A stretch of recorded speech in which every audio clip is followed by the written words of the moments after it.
지난 시간에는 병자호란 이후 최명길이 대명의리의 고수를 위해 어떤 행동을 하였는지 살펴보았습니다. 오늘 강의의 세 번째 주제로는 최명길 주화론의 성격과 대명의리와의 연관성에 대하여 살펴보겠습니다.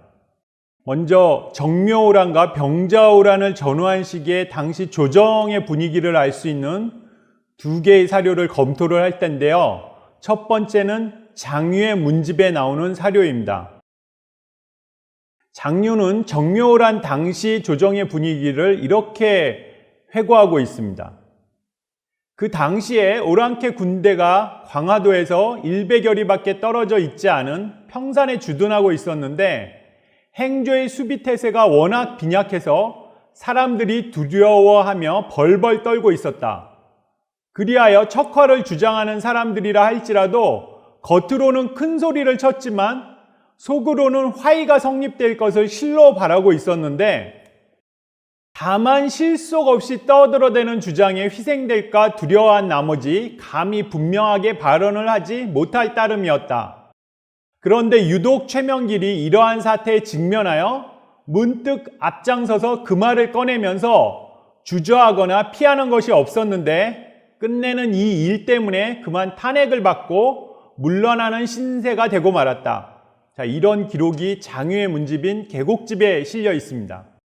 이 기록을 읽어보면 일부 척화론자들의 행동이 표리부동했다라는 그런 느낌도 들지만 그 이전에 이들을 그러한 방향으로 행동하게 만든 당시 조선의 대명의리의 당위성 내지 비타협성 그리고 이것이 지배한 어떤 시대적 분위기도 함께 감지된다고 할 수 있겠습니다.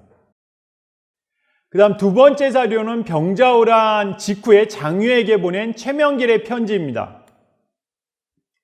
척화의 척론은 위로는 명나라 조정을 위한 것이요 아래로는 선비들의 여론을 부지하는 것으로서 바로 천하의 상경이요 고금의 통이이므로 그 정론으로 삼는 바는 비록 삼척 동자라 하여도 다 아는 바이거늘 우리들이 어찌 알지 못하겠습니까?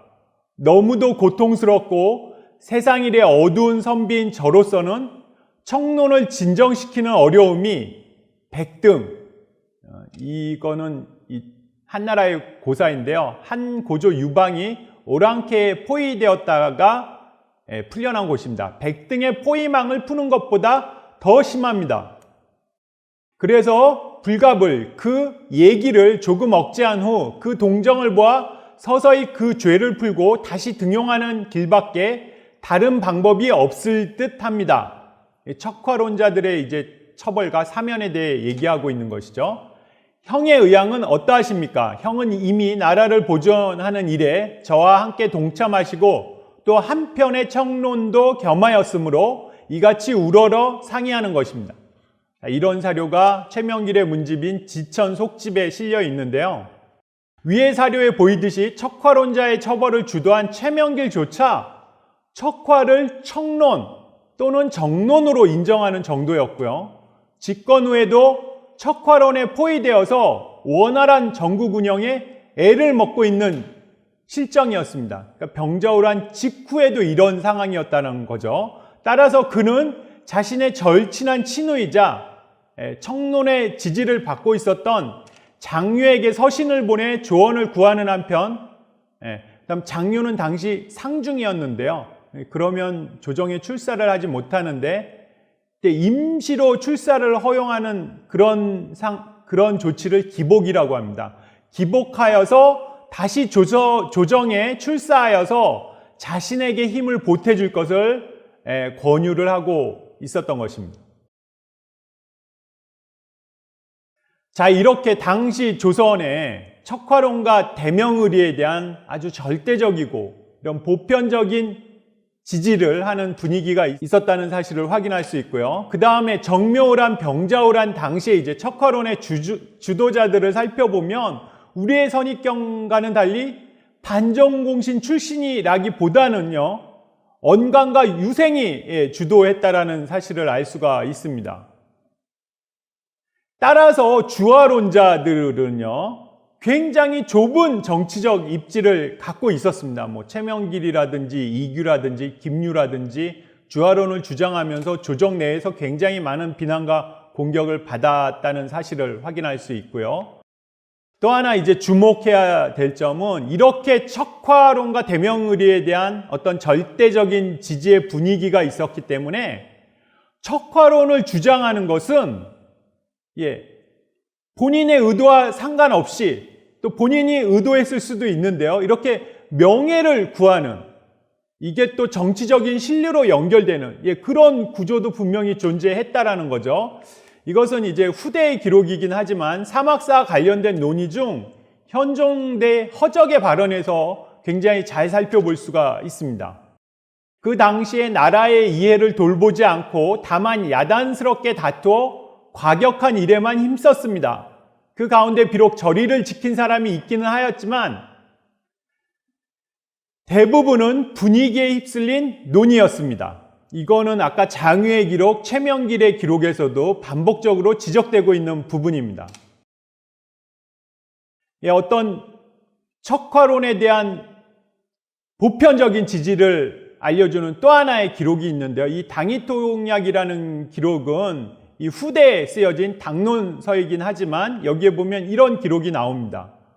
원종 추승과, 즉 원종은 인조의 아버지 정원군을 결국 임금으로, 사후의 임금으로 추승한 것이죠. 이 논의와 그 다음 주화척화 논의는 서인 남인의 갈등과 무관하게 제기되었다라는 기록을 남기고 있습니다. 그러니까 그만큼 당색을 따지지 않을 정도로, 붕당을 따지지 않을 정도로 보편적이고 절대적인 지지를 받고 있는 그런 논의였다라는 것이죠.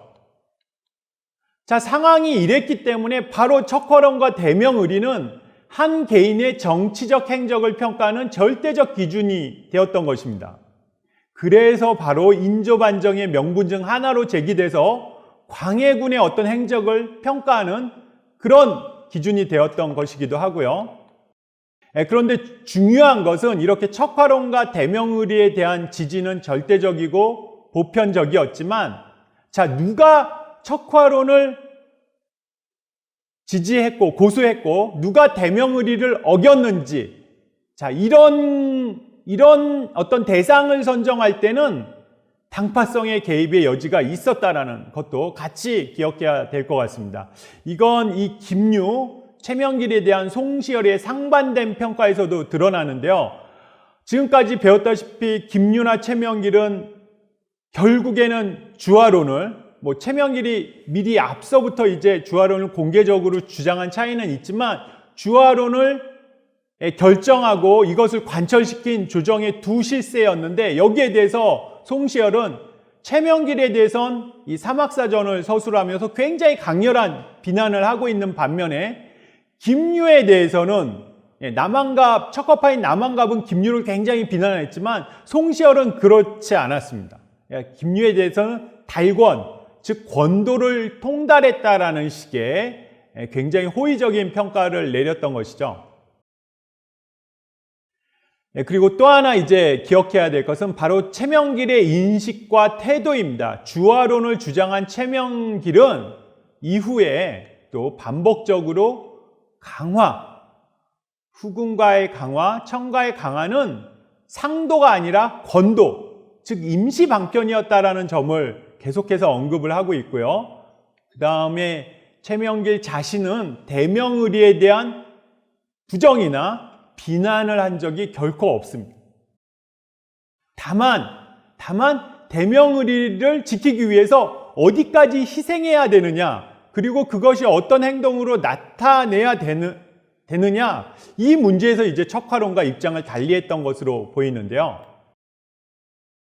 이런 어떤 그 맥락을 보여주는 사료 하나를 더 검토를 해보도록 하겠습니다. 이번 강화의 문제에 대하여는 선대강, 수신인, 이 편지의 수신인이 이시백입니다. 이시백의 아버지 바로 이규를 지칭을 하는데요. 선대감이 별세하신 후에 갑자기 당하였으므로 말씀드리지 못하였으나 대체로 우리나라가 명나라에 대하여 300년 동안 보호를 받은 큰 덕택이 있고 또한 신종 황제가 만력제죠. 제조하여 주신 큰 은공이 있기에 이것은 우리나라로서는 영원토록 잊지 못할 것입니다. 그러나 나라의 정세로 헤아려 볼지라도 우리나라는 해동의 한 모퉁이니 청구에 처하여 중국에서 멀리 떨어져 있으므로 이미 명나라 황성의 경기나 내복 지역의 영토를 받은 신하가 아니요 본래부터 태조대왕이 기부하였던 외번인 대에다가 즉 중국 또는 중원의 영역 밖에 있는 제후국이라는 뜻이죠. 또 백성과 종묘사직을 지켜야 하는 책임도 있습니다.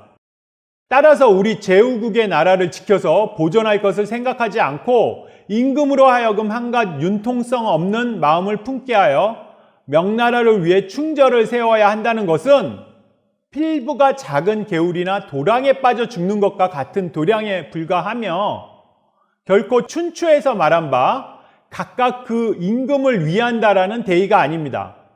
또한 우리 동국의 신하로서 차마 발설할 말이 아닙니다. 하물며 국왕이 사직을 위하여 죽는 명분은 대개 나라가 반드시 망하지 않을 수 없게 되었을 때 국한되는 일인즉 만일 나라가 망하지 아니할 방법이 있으면 국왕도 반드시 죽을 필요가 없다라는 것이 본래 춘추의 정신에 맞습니다. 이것이 제가 강화를 힘써 주장하여 우리나라를 보전하려 했던 까닭입니다. 라고 얘기를 하고 있습니다. 자, 이 사료를 살펴보면 이 최명길은 조선이 애초부터 명으로부터 토지를 분봉받은 실질적으로 이 지배권을 받은 내복의 제후가 아니라는 거죠. 그리고 독자의 영역과 인구를 가진 외번, 즉 이미 통치권을 확보한 뒤에 사후 승인을 받은 그런 외번이라는 것이죠. 물론 지리적으로도 엄청나게 떨어져 있고 인종도 다릅니다.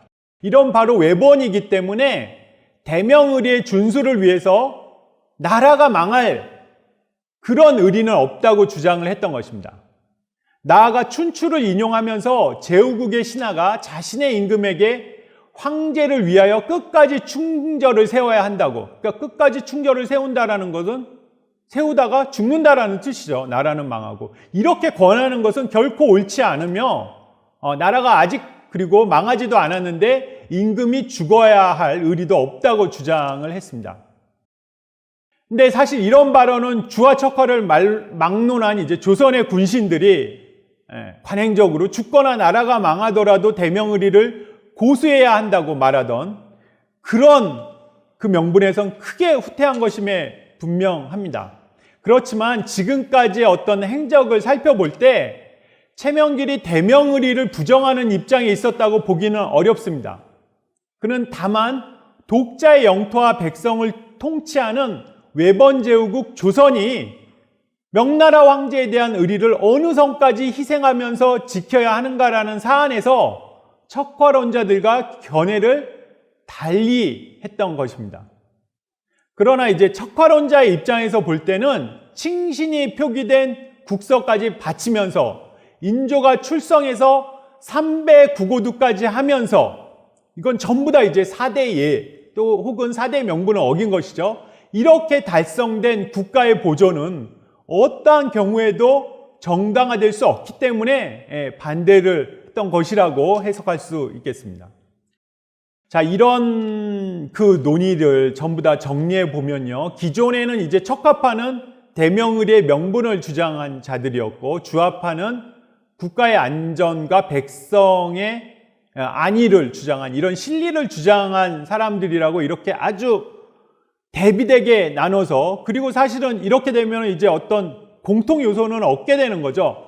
근데 지금까지 논의해서 살펴본 바와 같이 사실은 국가나 백성의 안이라는 것은 실리이기도 하지만 중요한 유교의 명분이기도 했습니다. 이게 실리이자 곧 명분이라는 거죠. 그리고 이제 국가 차원에서 보면 이런 명분과 실리라는 이제 구도가 어느 정도 맞을 수 있겠지만 당시의 척화론 혹은 대명의리론이 워낙 절대적으로 그리고 보편적으로 인정받고 지지받고 있었기 때문에 개인의 입장에서 보면 사실 주화를 이런 분위기 속에서 앞장서서 주장한다라는 것은 어떻게 보면은 정치적 그 자살행위나 다름없었던 그런 행위라는 것이죠. 예. 자, 이런 점을 고려해 볼 때 기존의 어떤 이런 주화척화를 설명하는 이런 도식은 지금 아래에 보는 것처럼 수정돼야 되지 않을까 생각이 됩니다. 그러니까 척화론이라는 그 큰 우물 안에 그것은 이제 실리도 있었고 명분도 있었던 것이죠. 그 안에 사실은 주화론 역시 포함이 돼 있었던 것인데요. 대명의리를 부정하지 않는다라는 점에서는 공통 분모가 있는 겁니다.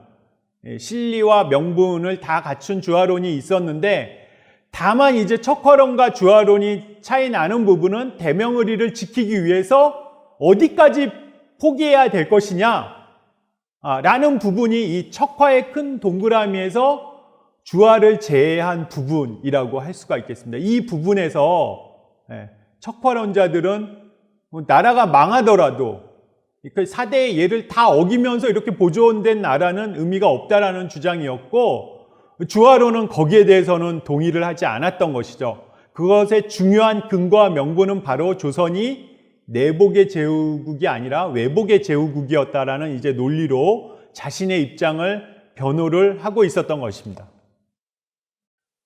오늘 12주차 강의에서는 주화론과 척화론의 관계에 대하여 살펴보았습니다.